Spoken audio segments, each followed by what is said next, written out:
2 Kings chapter 11. Athaliah was the mother of Ahaziah.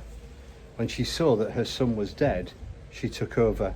She began by massacring the entire royal family. But Jehosheba, daughter of King Jehoram and sister of Ahaziah, took Ahaziah, son of Joash, and kidnapped him from among the king's sons, slated for slaughter. She hid him and his nurse in a private room away from Athaliah. He didn't get killed. He was there with her, hidden away for 6 years in the temple of God. Athaliah, oblivious to his existence, ruled the country. In the seventh year, Jehoiada sent for the captains of the bodyguard and the palace security force. They met him in the temple of God.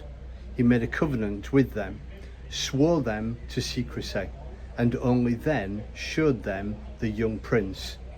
Then he commanded them, "These are your instructions.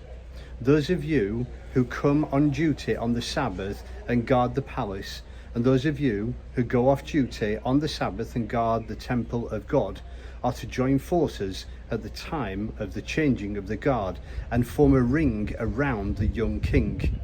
Weapons at the ready. Kill anyone who tries to break through your ranks. Your job is to stay with the king at all times and places, coming and going." The captains obeyed the orders of Jehoiada the priest. Each took his men, those who came on duty on the Sabbath and those who went off duty on the Sabbath, and presented them to Jehoiada the priest.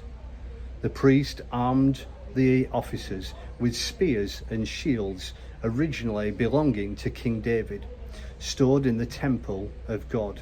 Well armed, the guards took up their assigned positions for protecting the king, from one end of the temple to the other, surrounding both altar and temple.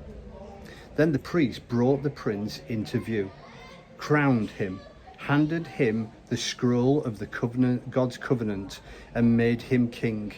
As they anointed him, everyone applauded and shouted, "Long live the king!"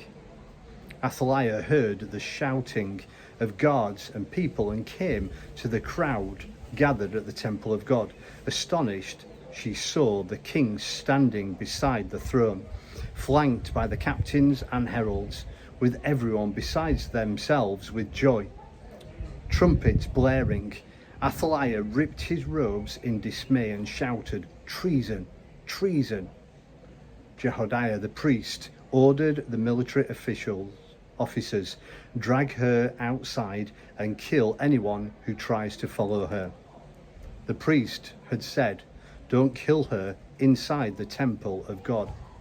So they dragged her out to the palace's horse corral. There they killed her. Jehoiada now made a covenant between God and the king and the people. They were God's people. Another covenant was made between the king and the people. The people poured into the temple of Baal and tore it down, smashing altar and images to smithereens. They killed Mattan, the priest, in front of the altar. Jehoiada then stationed sentries in the temple of God. He arranged for the officers of the bodyguard and the palace security, along with the people themselves, to escort the king down from the temple of God through the gate of the guards and into the palace. There he sat on the royal throne. Everybody celebrated the event, and the city was safe and undisturbed. They had killed Athaliah with the royal sword. Joash was 7 years old when he became king.